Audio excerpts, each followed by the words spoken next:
நான் CSK fan சொல்றதை விட நாங்க சிஎஸ்கே ஃபேன்.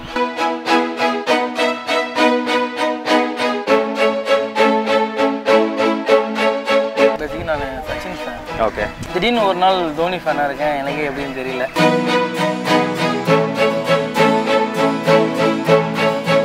நிறைய ஃபேன்ஸ் வந்து எனக்கு வந்து இது பண்ணாங்க, நல்லா பண்ணுங்க, நல்லா பண்ணுங்க, சூப்பரா, இது வேற யாரும் பண்ணல. Okay okay okay. நிறைய பேர் எதிர்ப்பு தெரிவிச்சாங்க. அது family.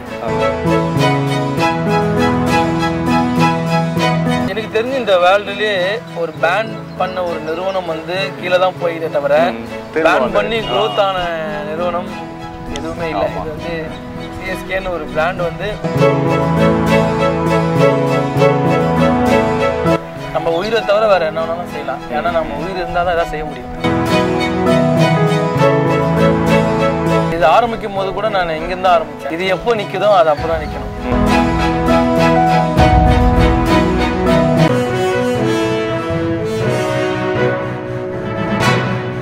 Hello Chennai express viewers, this you Vijay Raghu. So இன்றைக்கி நம்ம ஷோவில் பார்க்க போகிற செலிபிரிட்டி யாருன்னா நம்ம சிஎஸ்கேயோட ஃபேனோட அம்பாசிடர்னு சொல்லலாம். சிஎஸ்கே ஃபேன்ஸ்க்கு ஒரு அம்பாசிடர்னா இவரை தான் சொல்லலாம். நம்ம எல்லோ மேன் எம்எஸ்டி சரவணன் தான் நம்ம கூட இருக்காரு. வணக்கம் பிரதர். ஹலோ, எப்படி இருக்கீங்க? கண்டிப்பாக நல்லா இருக்கேன். ஓகே, சரி, ஃபர்ஸ்ட் சொல்லுங்கள், இந்த எல்லோ மேன்ற நேம் எப்படி வந்துச்சு உங்களுக்கு? யார் வச்சா உங்களுக்கு எல்லோ மேன்ற நேம்? அது நிறைய மீடியா ப்ரெஸ்லையுமே சொல்லியிருக்கேன். அது தலை கூப்பிட்ட நேம் தான் எல்லோ மேன். ஓகே. அது அப்படியே ஒட்டிக்கிச்சு. அவர் வார்த்தை வந்து வந்த இடம் வந்து ரொம்ப பெரிய இடம். ஓகே. அந்த எல்லோ மேன் சொன்னோடனே ஓகே, தலை தோனி தான் உங்களுக்கு வந்து ஃபர்ஸ்ட் எல்லோ மேன் கூப்பிட்டாரு. ஆமாம். ஓகே. ஸோ ஃபர்ஸ்ட் எப்படி அந்த தாட் வந்துச்சு உங்களுக்கு, இந்த மாதிரி பெயிண்ட் அடிச்சுட்டு வந்து கிரவுண்டில் போயிட்டே இருக்கணும், யூனிக்காக காட்டணும் அப்படின்னு சொல்லிட்டு இவ்வளோ ஃபேன்ஸ் மத்தியில்? ஸோ தனியாக இப்படி தெரியணும்னு சொல்லிட்டு எப்படி தாட் வந்துச்சு உங்களுக்கு? சிஎஸ்கேனாலயா இல்லை தலைனாலயா? இது தலை ரொம்ப பிடிக்கும். பேசிக்கலி நான் சச்சின் ஃபேன். ஓகே. சச்சின், அதாவது என்னுடைய கிரிக்கெட் கரியரே வந்து சச்சின் பார்த்து தான் ஆரம்பித்தேன். திடீர்னு ஒரு நாள் தோனி ஃபேனாக இருக்கேன். எனக்கே எப்படின்னு தெரியல. அதுதான் தோனி. ஓகே. அதுலேருந்து எனக்கு ரொம்ப ஒரு தோனி அண்ணானாலே ரொம்ப பிடிக்கும். ரெண்டாவது நம்ம வேர்ல்ட் கப் வந்து காமிச்ச ஒரு கேப்டன். ஓகே. ரொம்ப ஒரு மேக்னெட் பவர், அவரை பார்க்கணுன்னு ஒரு வெறி. அன்ஃபார்ச்சுனேட்லி ஒரு 2 இயர்ஸ் அந்த சென்னையில் வந்து ஐபிஎல் மேட்ச்சில் மிஸ் பண்ணேன். ஒரு ஆக்சிடென்ட் ஆகிடுச்சு, அதெல்லாம் மிஸ் பண்ணேன். அப்போ 2013 நம்ம சிஎஸ்கே தோனி அண்ணனுக்காக எதாவது பண்ணணுன்னு ஒரு யதார்த்தமாக எடுத்த ஒரு முடிவு தான். எனக்கு ரொம்ப சக்ஸஸ்ஃபுல்லான காரணம் என்னென்னா ஃபேன்ஸ் தான். ஒரு ஃபேனுக்கே ஒரு ஃபேன் வந்து ரெஸ்பெக்ட் பண்ணது தான் அந்த ஃபர்ஸ்ட் மேட்சோட இது. அன்னிலேருந்து நான் இன்னைக்கு வரைக்கும் கரெக்டாக பண்ணுறேன்னு நினைக்கிறேன். எனக்கு பிடிச்சிருக்கு. ரெண்டாவது, நமக்கு பிடிச்ச விஷயம் நாம் தான் செய்யணும். நம்ம தோனி அண்ணன், சென்னை சூப்பர் கிங்ஸ், நம்மளுக்கு என்ன அவங்க பண்ணாலும் நாம் அதுக்கு ஏதாவது பண்ணணும். நம்ம மேட்ச் வாங்கி மற்ற ஃபேன்ஸ் மாதிரி டிக்கெட் வாங்கி மேட்ச் வேறு பார்த்துட்டு கிளாப் பண்ணிட்டு வர ஃபேன்ஸாக இருக்கக்கூடாது. ஒரு டிஃப்ரெண்ட்டாக நம்ம எதாவது பண்ணணும். ரொம்ப பிடிக்கிறத வந்து அது எப்படி வேணாலும் நம்ம காட்டலாம். நானும் ஒன்றுமே கிடையாது. ஆக்சுவலாக நீங்கள் சொல்லிட்டீங்க நாங்கள் பெயிண்ட் அடிக்கிறேன், அதால ஒன்றா நம்ம தெரியலாம். என்னை தவிர்த்து நிறைய ஃபேன்ஸ் இருக்காங்க. அவங்களாம் வந்து அவங்க வந்து எப்படி பண்ணணும்னு தெரியல அவங்களுக்கு. ரொம்ப வெறியாக இருப்பாங்க. தோனி அண்ணனாலே உயிரை விட்டுரும் அப்படின்லாம் சொல்லுவாங்க. அந்த மாதிரி ஃபேன்ஸுக்கெலாம் ஒன்றே ஒன்றா சொல்லுவேன், நம்ம உயிரை தவிர வேறு என்ன வேணாலும் செய்யலாம். ஏன்னா நம்ம உயிர் இருந்தால் தான் எதாவது செய்ய முடியும். இதுதான் இது உண்மை. கண்டிப்பாக இது வந்து லாங் லைஃப் போகணுன்னு எனக்கு ஆசை. இது ஆரம்பிக்கும் போது கூட நான் இங்கேருந்து ஆரம்பித்தேன். ஏன் இங்கேருந்து ஆரம்பிச்சேன்னா ஞாபகம் இருக்கு எனக்கு. ஏன் இங்கேருந்து ஆரம்பிச்சேன்னா இது எப்போ நிற்குதோ அது அப்போ தான் நிற்கணும். அதுதான். அது புரிஞ்சுதுமான்னு தெரியல உங்களுக்கு. என்னோட ஹார்ட் பீட் வந்து எப்போ நிற்குதோ அன்றைக்கி தான் என்னோட பெயிண்டிங் நிற்கும். அது வரைக்கும் தொடரும். தோனி அண்ணனுக்காகவும் சிஎஸ்கேக்காகவும் டீம் இந்தியாவுக்காகவும் எப்போவுமே என்னுடைய ஃபேன்ஸுன்ற ஒரு பணி எப்போவுமே தொடரும். ஸோ ஃபஸ்ட்டு ரெகக்னேஷன் உங்களுக்கு எப்படி கிடச்சி? நீங்கள் எல்லோ பெயிண்ட் அடிச்சுட்டு நீங்கள் ஸ்டேடியம்லாம் போக ஆரம்பிச்சிட்டிங்க. ஃபஸ்ட்டு ஒரு ரெகக்னேஷன் வந்து யார்கிட்டேருந்து கிடச்சிச்சு? ஆடியன்ஸ் கிட்டேருந்து கிடச்சிச்சா இல்லை வந்து ஃபஸ்ட்டு ஒரு ரெகக்னேஷன்? ஃபஸ்ட்டு எனக்கு சப்போர்ட் பண்ணது ஃபேன்ஸ். நிறைய ஃபேன்ஸ் வந்து எனக்கு வந்து இது பண்ணாங்க, என்கரேஜ், நல்லா பண்ணுங்க, நல்லா பண்ணுங்க, சூப்பராக, இது வேறு மாதிரி யாரும் பண்ணல. Okay okay okay. நிறைய பேர் எதிர்ப்பு தெரிவிச்சாங்க. அது ஃபேமிலி. ஓகே. ஃபேமிலினா அப்பா அப்பால, அம்மா அப்பால, அதை தாண்டி இது வெளியே இருப்பாங்களா சொந்தக்காரங்களாம் கொஞ்சம் பேர், அவங்களாம். ஓகே, சரி, ஓகே, இவங்க சொல்கிறாங்களா? அப்போ வந்து தெரியாதவங்க வந்து பாராட்டுறான், தெரிஞ்சவங்க பாராட்டல. அப்போ இதில் எதுவும் இருக்குன்னு எனக்கு ரொம்ப ஐடென்டிஃபை ஆச்சு. நெக்ஸ்ட்டு மீடியா வந்து ஃபுல் சப்போர்ட் பண்ணாங்க. என்னை நல்லா ஐடென்டிஃபை பண்ணி பெரிய பெரிய மேக்னிசம்லாம் என்னோட ஃபோட்டோ வர ஆரம்பிச்சு. ஆமாம், இந்தியன் மேகசின்ல ஸ்போர்ட் மேகசின்லாம் நிறைய ஃபோட்டோ வர ஆரம்பிச்சிது. அதில் வரதுலாம் அவ்வளோ பெரிய சாத்தியமான விஷயமும் கிடையாது. இன்றைக்கி ஒரு சின்ன விளம்பரம் பண்ணாலே லேக்ஸ் கணக்கில் செலவு பண்ண வேண்டியது. நம்ம ஒரு ஃபோட்டோவே அங்கே வரும்போது அப்போ நம்ம ஏதோ ஒரு அடையாளத்தை பண்ணியிருக்கோன்னு நம்ம எதனா ஒன்று பண்ணணும். அந்த ஒரு வெறி தான் எனக்கு தவிர இவங்கள பார்த்தோ அவங்கள பார்த்தோம்ல. நம்ம எதனா ஒன்று பண்ணணும், நம்ம டீமுக்காக எதாவது செய்யணும், நம்ம தலை தோனி எனக்கு எதாவது பண்ணணும்னு சொன்னால் இது நான் பண்ணது. எனக்கு ஃபேன்ஸ், மீடியா, இன்னைக்கு டீம் அவ்வளோ பெரிய சப்போர்ட் இருக்கிறத விட்டு இன்னைக்கு என்னை யாரெல்லாம் அன்னைக்கு வந்து பண்ணும் போது யாரெல்லாம் என்னை வந்து பைத்தியம் அப்படிலாம் சொன்னாங்களோ அவங்க மனசே நான் மாட்டிட்டேன். அதுதான் நம்ம கெட்ட விஷயம் எதுவுமே செய்யலை. ஒரு பெயிண்ட் பண்ணுறோம், அது வந்து எல்லாரும் மேலேயும் பண்ண முடியும் தான் எனக்கு தோணுது. பட் ஆனால் அதுக்கான ஒரு ஸ்டெப் நம்ம எடுத்தாதான் எல்லாராலையும் பெயிண்ட் பண்ண முடியும். அந்த உணர்வுபூர்வமாக பண்ண முடியுமான்னு தெரியல. இன்னைக்கு வரையுமே நான் எந்த ஒரு காரியம் செஞ்சாலும் அதை லவ் பண்ணி நான் செய்வேன். நம்ம எந்த அளவுக்கு லவ் பண்ணுறோமோ என்னைக்காக ஒரு நாள் அதை என்னை லவ் பண்ணும். அந்த லவ் தான் இன்னைக்கு என்னது என்னை வந்து அந்த பெயிண்ட் என்ன இப்போ லவ் பண்ணிச்சு. நான் அதையும் விட மாட்டேன், அதையும் என்ன விடாது.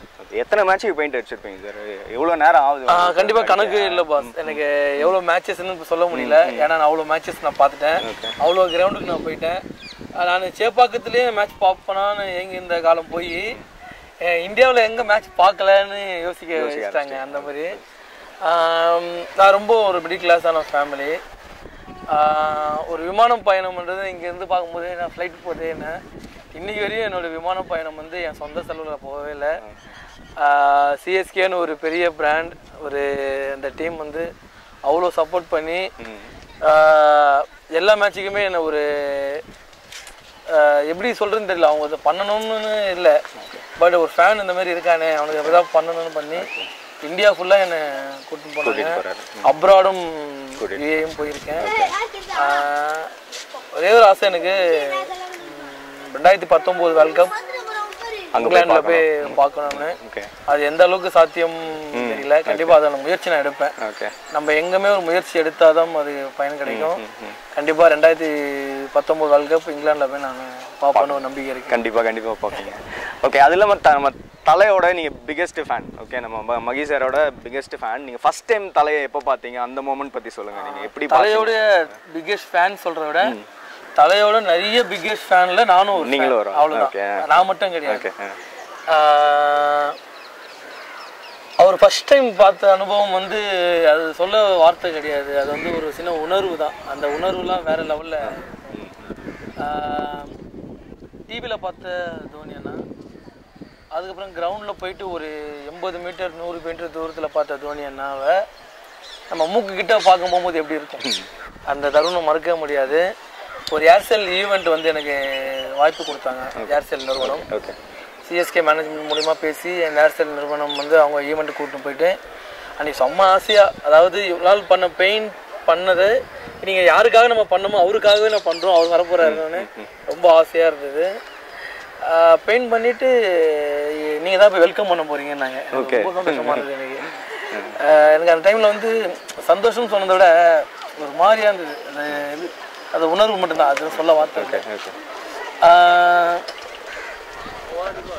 டக்குன்னு திரும்பி பார்க்குறேன், மூக்கு முன்னாடி நிற்கிறாரு. அதுக்கப்புறமா ஏதோ ஹிந்தியில் சொன்னார், என்ன சொன்னாருன்னே தெரியல. அப்புறமா ஒரு காலில் விழுந்து ஆசீர்வாதம் வாங்கினேன். அதுக்கப்புறமா அதான் வார்த்தை இல்லை, அந்த டைம் தான் உணர்ந்த மட்டும் தான் மறக்க முடியாது. 2014 பார்த்தீங்க. ஓகே, சென்னை கிரவுண்டில் பார்க்குறதுக்கும் மற்ற கிரவுண்டுக்கும் பார்க்குறதுக்கும் வந்து எப்படி என்ன டிஃப்ரென்ஸ் பார்த்தீங்க? நீங்கள் எப்படி அங்கேயும் சப்போர்ட் பண்ணுறாங்களா இல்லை அகெயின்ஸ்டாக பார்க்குறீங்களா? இப்போ நீங்கள் ஐபிஎல் மேட்ச் போவீங்க, ஸோ சிஎஸ்கேயோட பிக்கெஸ்ட் ஃபேன், நீங்கள் பெரிய ஃபேன்னு சொல்லலாம். ஸோ அந்த ஸ்டேடியம்லலாம் உங்களை எப்படி பார்க்குறாங்க? அந்த ஃபேன்ஸ்லாம் வந்து எப்படி? ஸ்டேடியம் சொல்கிறத விட ஆல் ஓவர் வேர்ல்டு, இந்தியா கிடையாது, ஆல் ஓவர் வேர்ல்டில் வந்து ஒரு ஃபேன்ஸுக்கு வந்து எந்த ரெஸ்பான்சிபிளும் எனக்கு தெரியும். எனக்கு எவ்வளோ ரெஸ்பான்சிபிள் வந்துருக்குன்னு தெரியும். இது வரையும் ஒரு பர்சன்ட் கூட நெகட்டிவாக எந்த ஒரு இதுவும் வரல எனக்கு. எல்லா கிரவுண்ட்லையும் ஃபேன்ஸோட சப்போர்ட் அந்த மாதிரி. ஒரு ஆர்சிபி ஃபேனாக இருந்தாலும் வந்து ஃபோட்டோ எடுத்துப்பாங்க, மும்பை இந்தியன்ஸ் ஃபேன்ஸாக இருந்தாலும் வந்து ஃபோட்டோ எடுத்துப்பாங்க. பட் எனக்கு மறக்க முடியாத ஒரு விஷயம் என்னன்னா, அந்த ஐபிஎல் கமிட்டி அந்த மாதிரி ஒரு ஸ்டேடியம்ல ஏதோ ஒன்று வச்சிருப்பாங்க. ஒரு சிஎஸ்கே ஃபேன்ஸ் வரும்போது அந்த ஃபிளாக்லாம் உள்ள அலோவ் பண்ண மாட்டாங்க. எங்களுக்கு அதுதான் ரொம்ப கவலையா இருக்கும் அவே மேட்ச் போகும்போது. ஏன்னா ரெண்டு ஃபேண்டஸியும் 2 டீமும் தான் இருக்குது. பேலன்ஸாக தான் உள்ள ஃபேன்ஸ் வருவாங்க, ஃபிளாக் எடுத்து அலோவ் பண்ணலாம். அது ரொம்ப கஷ்டமான ஒரு விஷயம். நம்ம ஹோம் கிரவுண்டில் வந்து பாருங்க, அவே டீமை வந்து எந்த அளவுக்கு நாங்கள் வெல்கம் பண்ணுவோம் அந்த அளவுக்கு இது வரையும் ஒரு வாட்டி நிப்பாட்ட முடியாது. அந்த மாதிரி ஒரு 2 கிரவுண்டில் மட்டும் எனக்கு வரும்போது கஷ்டமாக இருந்தது எனக்கு. ஓகே. மற்ற ஃபேன்ஸோட நிப்பாட்டக்கூடாது, நிப்பாட்டியிருந்தா கூட ஒன்றே ஏதோ ஒரு ஃபேன் ஆகணும்னு நம்மளுக்கு தெரியாது ஒரு விஷயத்தில். யாரோ வராங்க போகிறாங்கன்னா அதனால் ஒரு ஸ்டிக்கோ நிப்பாட்டலாம்.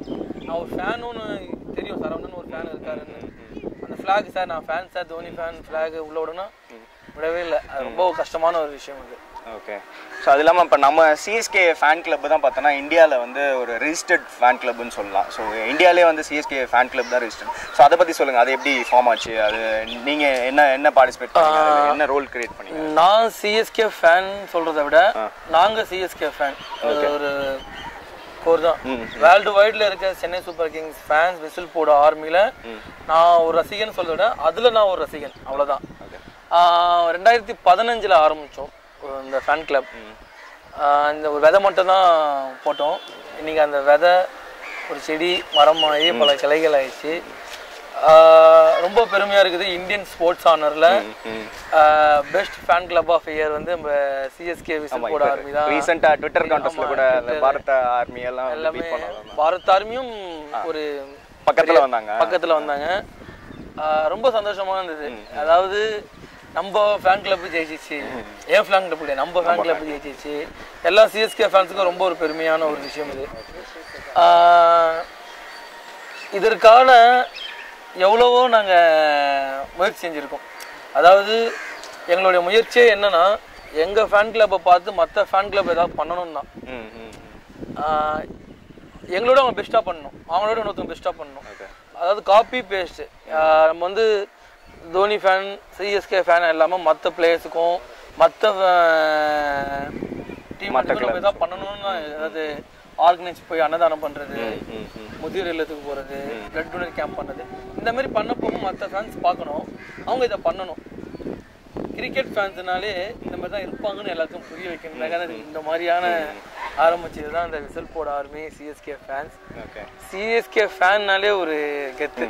அது வந்து எப்படின்னா சூப்பர் ஸ்டார் டைலாக் எல்லாமே எங்களுக்கு பொருந்தும். இது அன்பால வந்த கூட்டம், தானா வந்த கூட்டம், அப்புறம் இது அன்பு சாம்ராஜ்யம், இது அழிக்கவே முடியாது. இந்த டைலாக்லாம் எங்களுக்கு 100% பொருந்தும்.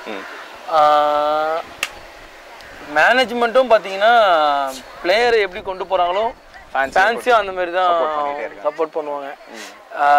எனக்கு தெரிஞ்சு ஆரம்ப ஸ்டேஜில் தான் சிஎஸ்கேக்கு பிராண்ட் அம்பாசிடர்லாம் இருந்தாங்க.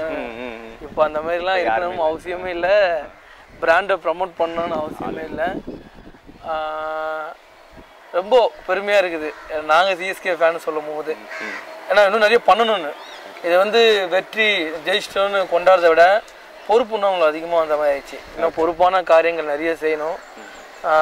கண்டிப்பாக இதுக்காக உழைத்த எல்லா சிஎஸ்கே ரசிகர்களுக்கும் நன்றின்னு சொல்லி அவங்களை நம்ம பிரிச்சிட முடியாது. ஏன்னா எல்லாருமே அவங்க தான். நான்லாம் ஒன்றுமே இல்லை. உண்மையிலே ஃபேன் கிளப்பில் பார்த்தீங்கன்னா ஒரு ஜஸ்ட்டு என்னோட பாட்டு தான் இருக்கும் தவிர, இதை தவிர்த்து நிறைய பேர் வந்து அவ்வளோ ஹார்ட் ஒர்க் பண்ணுறாங்க. சோசியல் மீடியா ப்ரொமோஷன், ஃபேன் கிளப்போடைய நெக்ஸ்ட் லெவல் ப்ரொமோஷனு, இன்னொரு சில வாரங்கள் வந்து மெம்பர்ஷிப் எல்லாமே கொடுக்க போகிறோம். இது ஆரம்ப புள்ளி தான். இதுக்கு வந்து முற்றுப்புள்ளியே இருக்காது. பல புள்ளிகள் ஆகி ஒரு பெரிய கோலமாக ஆகிற வரைக்கும் நாங்கள் விட மாட்டோம்.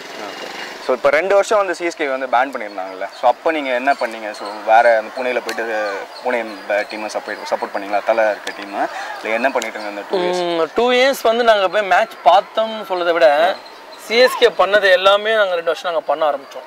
நிறைய விஷயங்கள் நாங்கள் சோசியல் மீடியாவில் வந்து நிறைய பண்ணோம். அதாவது king of IPL CSK, IPL king the CSK, அந்த மாதிரி நிறைய ஹேஷ்டாக்லாம் ட்ரெண்ட் பண்ணோம்.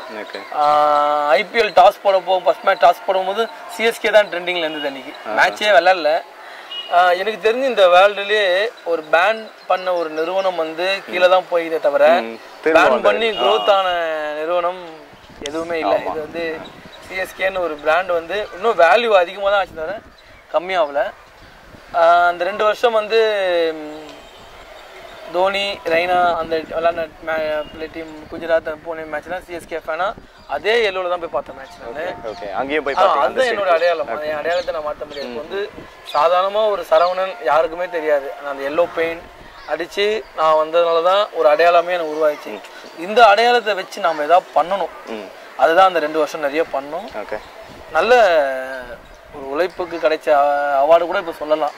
அந்த 2 வருஷம் பண்ணது தான் இந்த ஃபேன் கிளப் அவார்டு கூட.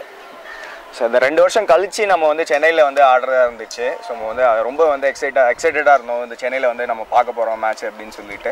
ஸோ அந்த டைமில் வந்து இப்போ ஒரு மேட்ச் தான் நடந்துச்சு, அதுக்கப்புறம் ஸ்டாப் பண்ணாங்க ஒரு நிறைய இஷ்யூஸ்னால. ஸோ அப்போ உங்களுக்கு எப்படி ரியாக்ட் பண்ணீங்க? என்ன இவ்வளோலாம் ரொம்ப கஷ்டமாக இருந்த ஒரு செய்தி. ஏன்னா 2 வருஷம் கழிச்சு சிஎஸ்கே விளையாட போகும்போது நம்ம வேற மாதிரி ஒரு என்ட்ரி கொடுக்கணும்னு அந்த மாதிரிலாம் நாங்கள் கனவோடு இருந்தோம்.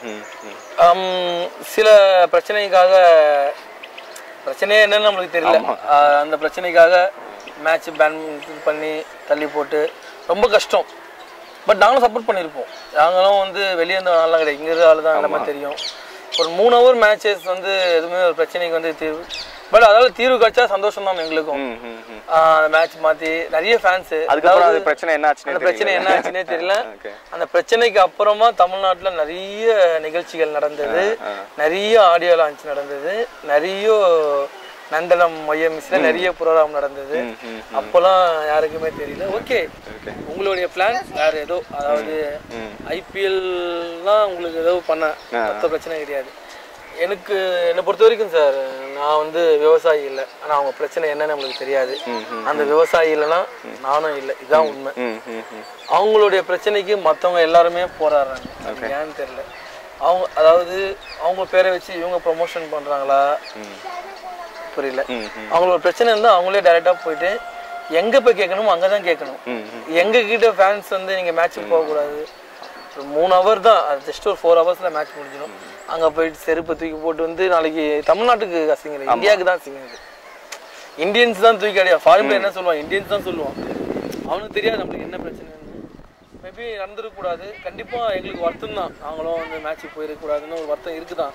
பட் ஆனால் இவ்வளோ பிரச்சனைலாம் நீங்கள் பண்ணுவீங்கன்னு எனக்கு தெரியாது. போராட்டம்னால அமைதியாக தான் போகணும். பட் அந்த போராட்டம் பண்ணவங்க ஒருத்தங்க, பிரச்சனை பண்ணவங்க ஒருத்தங்க, அதுதான் விஷயமே. இதில் போராட்டம் பண்ணவங்களால எந்த ஒரு பிரச்சனையுமே கிடையாது. வேற ஒரு கும்பல் வந்து அடிச்சு நான் அதை கூட ரொம்ப நீங்க என்ன பண்ணீங்க? இப்போ நிறைய ஜஸ்ட் ஒரு கம்ப்ளைண்ட் மட்டும் நான் கொடுத்தேன். அவங்களை தண்டிச்சே ஆகணும்லாம் நான் என்ன கம்ப்ளைண்ட் யார் பண்ணா. ஏன்னா அவங்களோட அந்த வெறியில இப்போ நம்ம ஃப்ரெண்டே இருந்தோம்னா அப்பாவும் அம்மாவும் தான் அடிச்சாலும் அந்த ஆத்தத்தில் அடிப்பாங்க, அவ்வளவுதான். அந்த மாதிரி ஏதோ அடிச்சாங்க. பட் அடிக்கக்கூடாது. யாரா இருந்தாலுமே அடிக்கிறது வந்து ஒரு தீர்வு கிடையாது. என்ன நீங்க நிப்பாட்டி இருக்கலாம், மேட்ச் பார்க்க போகக்கூடாது, அந்த உரிமை உங்களுக்கு இருக்குது. எனக்கு எப்படி காசு வாங்கிட்டு சினிமா போகிறது, பார்க் போகிறது, மால் போகிறது, எனக்கு உரிமை இருக்குதோ, நீங்கள் ஒரு போராட்டம் நடக்கும் போது நண்பா நீங்கள் சப்போர்ட் பண்ணுங்கள், நீங்கள் போகாதீங்க, நீங்கள் போனால் தானே. இன்னொன்று உங்கள் எல்லாருக்குமே ஒரு விஷயம் நான் சொல்லணும். நீங்கள் அமைதியாக இருந்திருந்தாலே நாங்களே ஏதாவது உள்ள பலகையை நாங்கள் வச்சுருப்போம். ஏதாவது காவேரி மேலாண்மை இது கண்டிப்பாக நடக்கும். எல்லா கிரவுண்ட்லேயுமே நடந்துருக்குது. நீங்கள் இதை சொல்ல சொல்ல சொல்ல உள்ள அவங்க வந்து செக்யூரிட்டி வந்து பாதுகாப்பு அதிகம் பண்ணிட்டாங்க. உள்ள எதுவுமே மார்க்கரோ எந்த சார்ட்டோ எடுத்துன்னு போகாதாலும் பண்ணிட்டாங்க. அது வந்து உங்களுக்கு தான் உங்களுக்கு தெரியல. நீங்கள் வந்து எப்படி கரெக்டாக கொண்டு போனீங்களான்னு எனக்கு தெரியல. ஆனால் நீங்கள் தவறாக கொண்டு போயிட்டு அது தவறாக அடிது மாரி ஆகிறது தான் ரொம்ப கஷ்டமான விஷயம். போராட்டம் பண்ணவங்க ஒருத்தன், அடித்தது ஒருத்தவங்க, அதுதான். பட் இருந்தாலும் கண்டிப்பாக விவசாயம் நம்மளுக்கு தேவை. அதுக்கான ஸ்டெப்பு நீங்கள் இதுவரை எடுத்துருந்தீங்கன்னா சந்தோஷம். ஐபிஎல் முடிஞ்சதுக்கு அப்புறமா எல்லாமே மறந்துட்டீங்க. நானும் மறந்துட்டேன். எனக்கு நீங்கள் அடித்ததை விட்டு எனக்கு அடிச்சிட்டாங்களேன்னு வருத்தமும் நான் பண்ணல. அடிச்சிங்க, நான் எதுக்கு வந்தேன்னா அந்த வேலையை பார்த்து நான் உள்ளே போனேன். இன்னொன்று, நமக்கு என்ன தேவையோ அந்த தேவை கிடைக்கிற வரையும் நம்ம போராடணும்.